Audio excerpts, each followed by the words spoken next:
So what are Incoterms?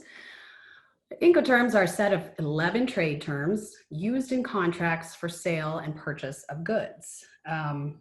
Definitely a thing that needs to be remembered is Incoterms are not law.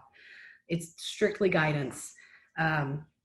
It's really transfer of risk is what you need to be thinking of when you think of Incoterms. It describes obligations and costs, who's paying for each, leg of the journey and getting your freight in and out of the country. Rules of thumb, the party responsible for transportation arrangement and payment of transportation charges is in control of the cargo. And the more responsibility the party has, the more control they have. So they also, unfortunately, bear more risk. So you're looking at things like customs, exams, licensing, you name it. Yeah.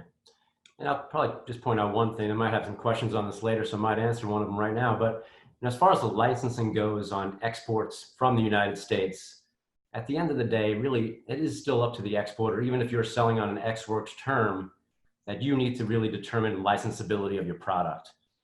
While you can assign that to your buyer, it's got to be a very specific, document that you guys agree on. I definitely, recommend you put it in writing. And at the end of the day, I probably wouldn't even recommend you do so, just because you know your product better than anybody. So let's just keep that in mind as far as licensing goes, for exports from the States.